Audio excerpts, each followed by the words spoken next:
Hi guys, so today I've finally got around to doing the video that I promised in the newsletter a couple of weeks ago. I was so excited when I saw Mama Elephant were releasing some Marquee Alphabet dies.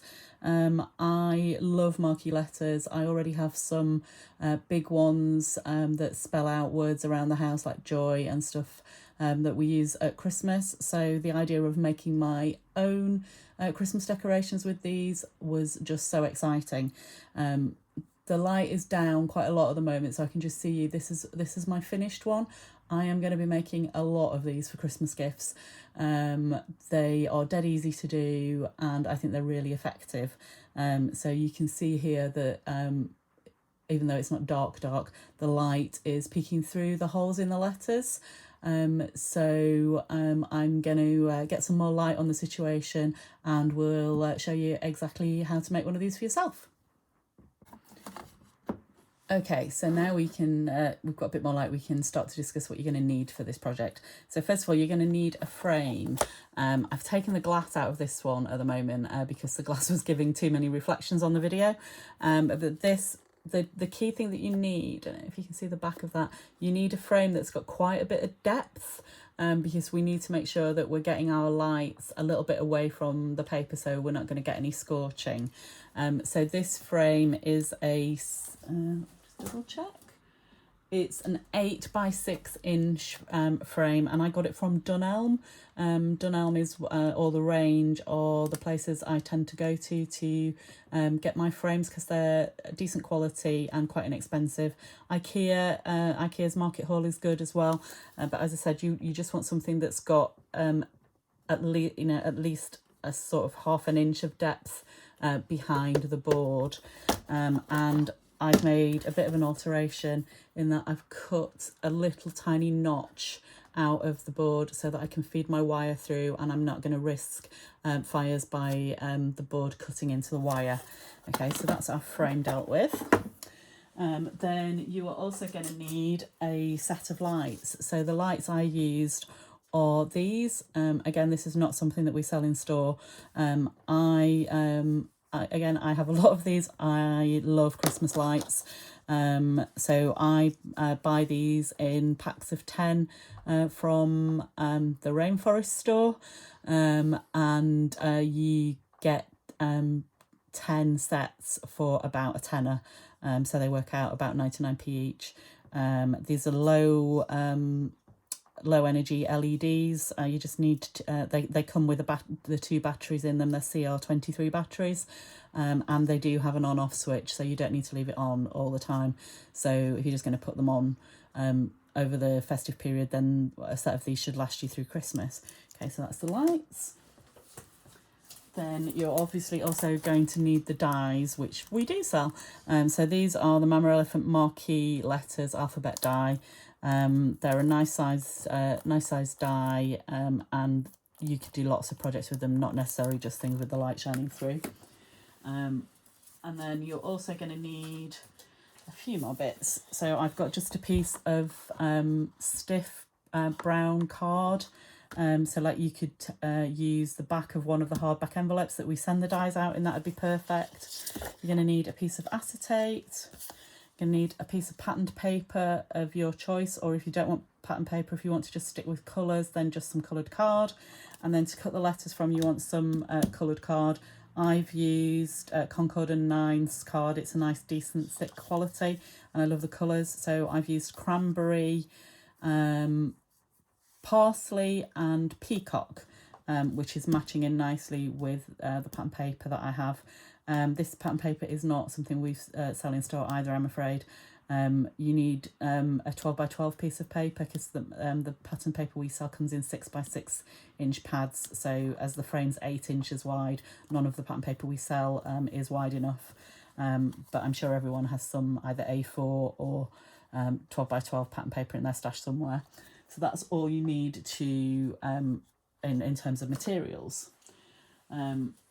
what I have done to get us ahead is I've gone ahead and die cut my my letters out already. So what I've done for each letter, I've cut 2 die cuts and I've stacked them on top of each other in the colour so it's nice and solid. This will stop the light coming through from the back through anywhere other than the holes, and it also makes it nice and sturdy. And similarly, my pattern paper was quite thin, so I've backed it onto some 300 GSM white card so that this is nice and sturdy again. Okay, so those are our elements cut.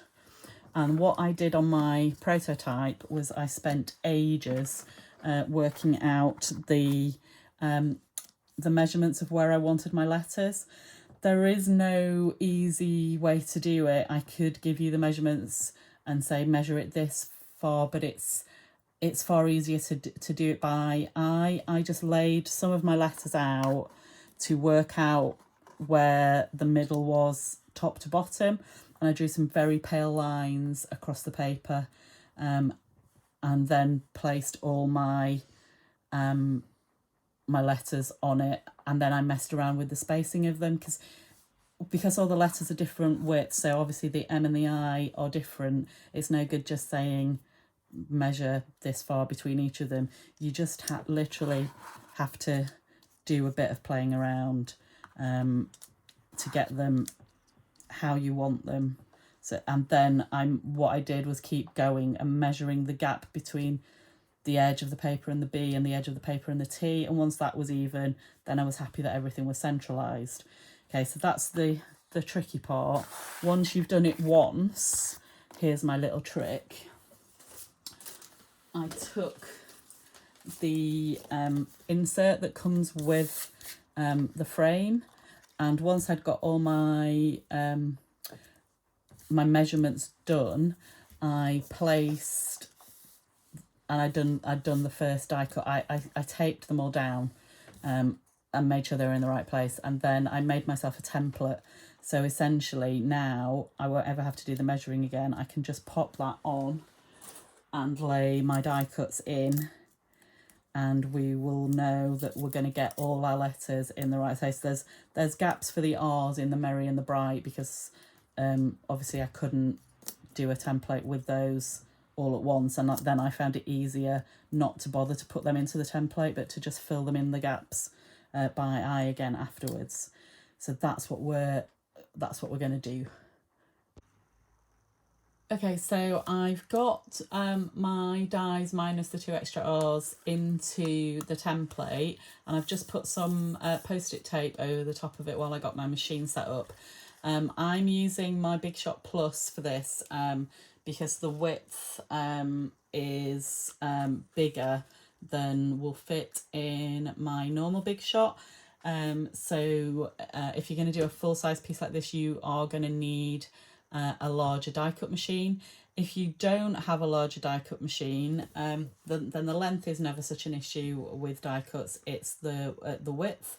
So you could use your standard Big Shot, but all you would need to do is make the frame, the mount frame that goes around the picture, a little bit bigger so that you're covering up the edges that are, so you go into the maximum width of your machine. I hope that makes sense. So I've just popped my piece of patterned paper underneath, making sure that it's the right way up for my die cuts, and then I'm gonna flip it over because it cuts better upwards.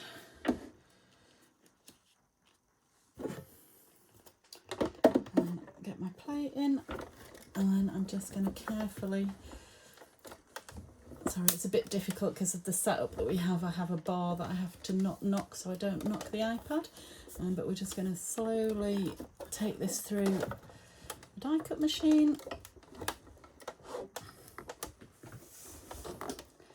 And when we're through, I'm going to come back again because I'm going through 2 layers of cardstock and paper. I want to make sure that it's all cut out. Okay.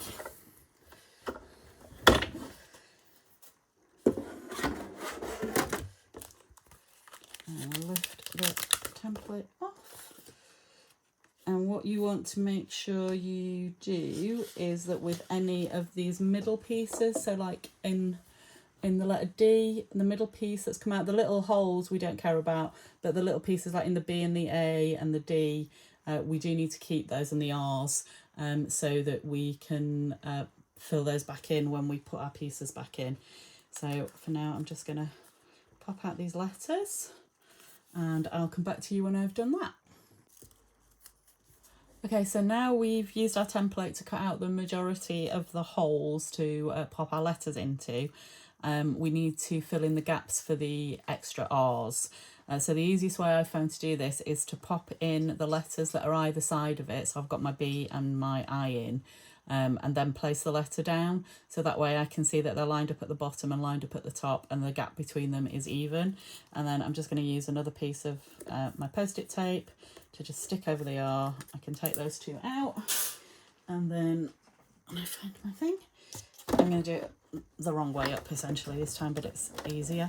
And then we're just going to run that through and back.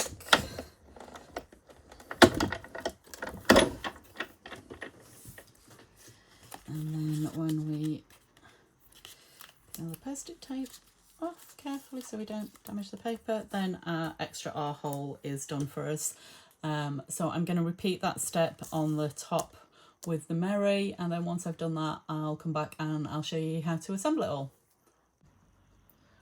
Right guys, we've done all the die cutting now, so I've got my template to put my letters into already. So I'm just going to flip that over, take my piece of acetate. This is a thin piece of acetate, it doesn't need to be thick. I've cut it just big enough to cover the backs of the letters. I'm just going to use my Lawn Fawn glue and just run some glue roughly around where we're going to be, a little bit in between the letters to make sure it sticks. And this, the point of the acetate is that it stops the letters dropping out when we feed them in, but still allows the light to shine through. So I'm just gonna, I've got some blobs in my acetate from the desk, some detritus, but it really doesn't matter because it's all behind and it's not going to be visible. Okay, so there we go. So that's our letters in. So now it's a case of take each double die cut letter that we've already done, put some glue on the back of all the areas. I found it easier to put the glue onto the back of the letters rather than onto the acetate, because then you don't get too much excess glue where the holes are. The first time I did it, I just merrily blobbed glue all in. I mean, the Lawn Fawn glue dries clear, so it wouldn't really matter, but it's just neater, and you don't need a ton of glue for this anyway. So again, just a few dots.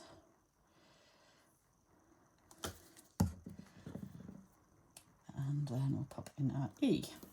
So you can see how this is coming. Now, when it came to the letters that I cut out, I've made sure that I've kept the little bit, but I've kept it with the letter so that you know you're putting the right piece of the pattern into the right R. It depends on how fussy your pattern is. In many cases you'd get away with it, but with this it'd be quite obvious if you put the red bauble in the middle of the blue bauble area and vice versa. So just keep them together on the side until you pop all your pieces in. So that one goes in, then we can just add the dot to the middle and then take the middle bit from our wasted R, as it were, and that goes in there. But then obviously you're gonna have another set of merry letters in the pattern. So if you wanted to do a twofer, you could do a plain piece of card and then pop your patterned letters in for the light to shine through, or you could just use the letters on a normal card making project. So I'm not going to bore you with watching me do every single one of these letters. You get the idea now, so I will carry on. I will fill in all the letters. I've done 3 different colours, so again to match the pattern paper. So I've gone merry in red, and in the parsley, and bright in the peacock. So I'll fill all those in and then I'll be back to show you the lighting. Right, hi guys, so I've popped all my letters in situ now, so they're spelling out the merry and bright in the pattern. This one is much more patterned. It'd be great for kids, in a kid's bedroom, this one. But to do the lighting, I thought the easiest thing to do was show you all you need. You just need some masking tape or some washi tape, or even small bits of sellotape would do, and some thin foam tape. And then what I did was, again, using my template, I drew a rough pattern of where the lights needed to be, so that the lights are only behind the marquees. I don't want to waste lights here where we're not going to see them. And once I'd got the shape in, again, I cut a notch at the top of my piece of card to allow the main part of the wire to feed out the back. And then I just sort of tried to get as much light as I could into each section, so that no lights were overlapping each other. So I've just literally, because this is a very, it's just like the lights are just glued onto the wire, so it's flexible enough to bend with your fingers. So just where I've literally just used the little strips of tape that I've stuck onto my roll, and plonked one down each time I needed to secure it in place. And then when you'll not see very well because we've got all the lights on at the moment, but once you've got that overwards, then that lines up. I've taken the bottom off my foam tape, so that the bottom is stuck to this, but I'm leaving the top tape on because I don't necessarily want to glue this down permanently. The pressure from the back of the frame is enough to keep it in place, and that way if this lighting ever does fail, then it's easy to swap the lighting out, and you're not going to damage the back of your project.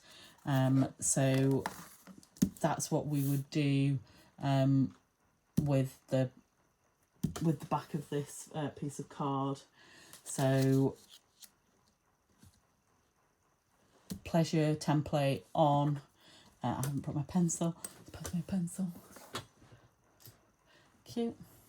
And then just literally all I did was do some quick straight lines so that I knew roughly where to put my tape.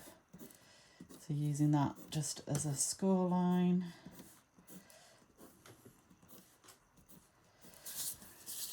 So that gives me the area, and then I literally just joined it up with my pencil and worked out my gaps.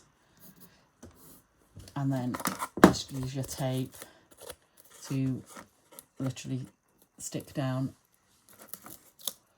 all the way around that area until you've completed something that looks like that.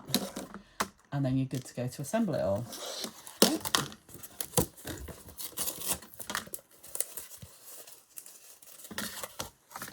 So we'll take our frame.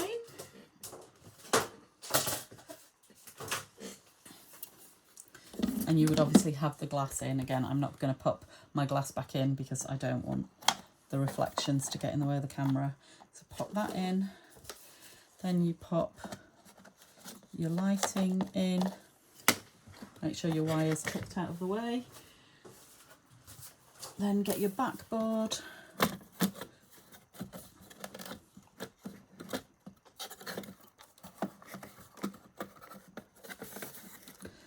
Fiddly getting it in around all the sticky outy bits. There we go. And then, as I said, just the pressure from those is enough to stick it in place. And then I just used a piece of the painter's tape again just to hold my wire in place at the back. So, and then let's kill the lights and we can show you the finished product.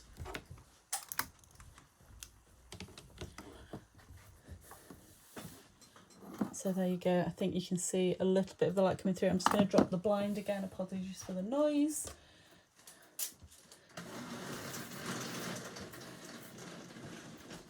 And there you go, another Merry and Bright. So all you need to do is pick your paper, grab yourself some lights and a frame, and you're good to go.